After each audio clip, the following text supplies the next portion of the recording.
আসসালামু আলাইকুম রহমতুল্লাহি বারাকাতু। আমার বরিশাল জার্নির পার্ট 2টা আমি দেখাচ্ছি আপনাদের। আমাদের লঞ্চ থেকে উঠে এই ভোর দেখা খুব কম হয় মানুষের ভাগ্যে। আলহামদুলিল্লাহ, এত সুন্দর ভোর সকালটা আমি দেখতে পাবো কখনো কল্পনা করতে পারি নাই। আল্লাহর কাছে হাজার হাজার শুকরিয়া আছেন, উনি আমাকে এইভাবে একটা সুযোগ করে দিয়েছেন এত সুন্দর একটা ভোর সকাল দেখার জন্য। সেই সকালটা আমি আপনাদের মাঝে তুলে ধরার চেষ্টা করেছি। তো কেমন লাগবে অবশ্যই জানাবেন আপনারা।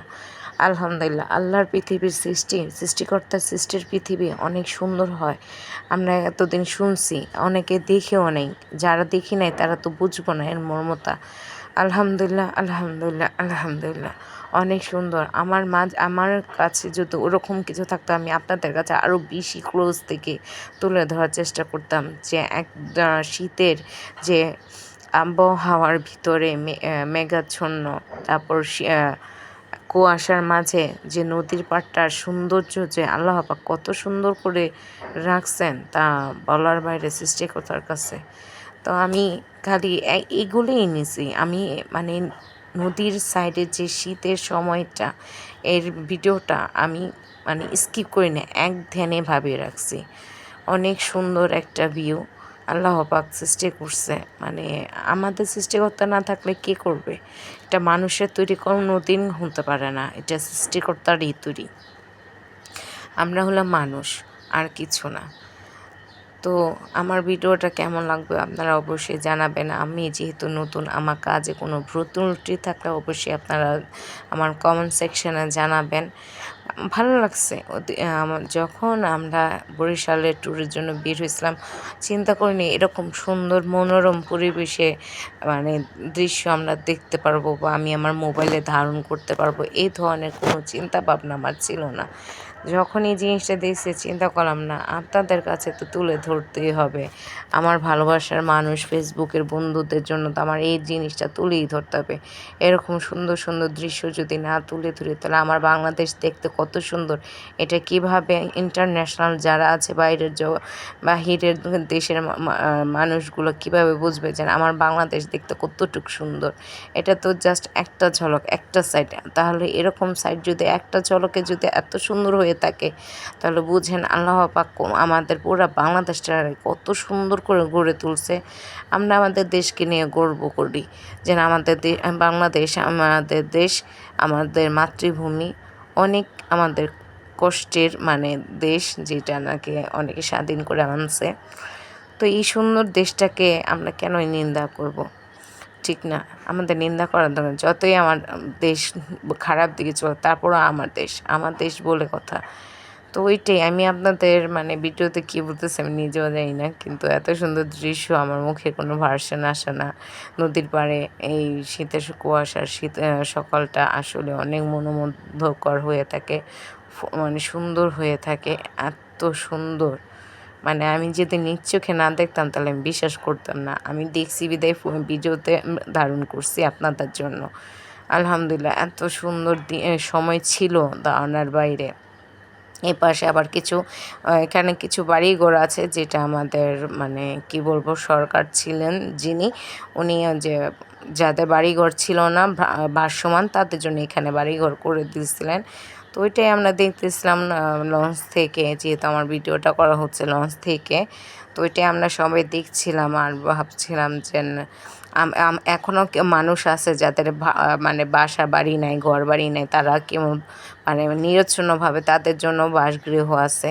তো এই তো একটা নদী যাচ্ছে মাছ ধরছিল নদীর থেকে ট্রলারের ভিতর থেকে। তো ওই ট্রলারটা যেতেছে সেটা আমরা দেখতেছি।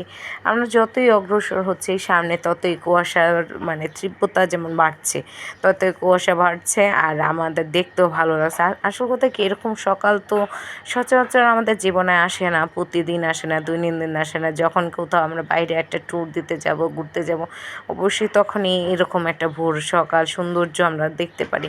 আলহামদুলিল্লাহ, যারা এই ধরনের সকালটা ট্যুর করেন অবশ্যই খুব ভালো লাগে। এই যে আমার অবস্থা দেখেন, আমি শীতে কী অবস্থা, এত বাতাস।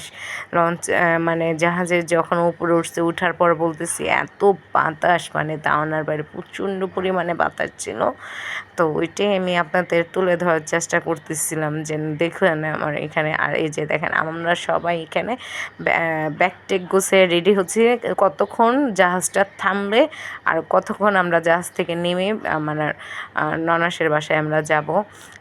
দেন আবার আমরা বলতেছি এত সময় লাগতেছে, আবার চলো আমরা উপরে যাই। তো আমরা আবার জাহাজের ছাদের উপরে এসে আবার সেই ভিডিও ধারণ করতেছি নদীর পাড়গুলা। মানে এটা বলার বহল বাইরে যে এত সুন্দর দৃশ্য ছিল। তো এটাই যে দেখেন আমাদের সবাই আমার পিছনে আমার হাজব্যান্ডও আছে, বাচ্চা পোলাপান যা আছে। তো আমার ফুল ফ্যামিলি, একটা বড় একটা ফ্যামিলি আমার। তো আমরা সবাই ট্যুর দিতে গেছিলাম। আলহামদুলিল্লাহ আমাদের ট্যুরটা অনেক ভালো হয়েছে আলহামদুলিল্লাহ। হ্যাঁ, কিছু কিছু ভিডিও আপনাদের সাথে শেয়ার করতে পারি নাই, অনেক মানে মজার ভিতরে ছিলাম, আনন্দের ভিতরে ছিলাম। সব কিছু তো আর তুলে ধরা সম্ভব হয় না আমার, সম্ভব হয় নাই।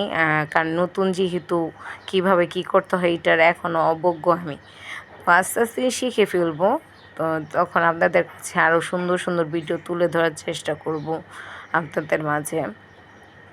তো এই তো যত সামনে যায় খালি কুয়াশা দেখি, আমরাও সবাই বলতেছিলাম এখনও পথ শেষ হচ্ছে না, এখনও পথ শেষ হচ্ছে না, আর কত দূরে, আর কত দূরে। মানে আমাদের ধৈর্য যেমন কুলিয়েতেছিল না, এত মানে মানে রাশ ছিল, যেমন আমরা যেতেছি আমাদের পথ যেমন শেষ হচ্ছে না, এরকম অবস্থা হয়ে গেছে। এই যে দেখেন আমরা জাহাজের সব এসে পড়ছে, দেখেন সবাই এসে পড়ছে। এই সময় যাচ্ছে না দেখে যা মানে উপর থেকে এখন তো ওরা সবাই মিলে দেখবে এখানের আবহাওয়া, তারপর সামনের ভিউটা ভরে হয়েছে। তো এখন তো দেখাই যেতে পারে চারপাশে সবাই এসছে। এই জাহাজের উপর থেকে আমরা সবাই ভিউটা দেখতেছি, যেন সৌন্দর্য, যেন বাচ্চারা, যেহেতু আমরা শহরে থাকি আমরা তো এরকম সুন্দর দৃশ্য, এরকম সুন্দর প্রকৃতি উপভোগ করতে পারি না সচরাচর। এই জন্য বাচ্চাদের আয়না ওদের শীতের সকালে যে একটা কুয়াশার যে একটা সৌন্দর্য, একটা যে ভালো সময় কাটানো দরকার ছিল, এটা আমরা সবাই মিলে বাচ্চাদের উপরে নিয়ে আয়না তারপর আমরা এটা উপভোগ করতেছিলাম। তো দেন আমার ভিডিওটা কেমন লাগলো অবশ্যই কমেন্ট সেকশনে জানাবেন। একটু লং ভিডিও সময় নিয়ে দেখতে হবে, তারপর দেখে মন্তব্য করেন কেমন হয়েছে। আশা করব অবশ্যই আপনাদের কাছে ভালো লাগবে। দেখেন এই ভিডিওর মাঝখানে আবার দেখেন সূর্যি মামা আবার একটু উকিও দেওয়া শুরু করে দিচ্ছে কুয়াশার মাঝখানে। সে তার সৌন্দর্য সৃষ্টি করতেছে কুয়াশার মাধ্যমে, কুয়াশার ভিতর থেকে উনি ওনার উকি দিচ্ছেন। তো অবশ্যই এই সূর্যি মামার মতোই আমার ভিডিওটা আপনারা দেখবেন, অবশ্যই ভালোবাসা দিয়ে দেখবেন, কমেন্ট করবেন কতটুকু ভালো হয়েছে আর কতটুকু ভালো করতে হবে, কীভাবে কী করতে হবে। আজ এই পর্যন্তই, সবাই ভালো থাকবেন সবাই।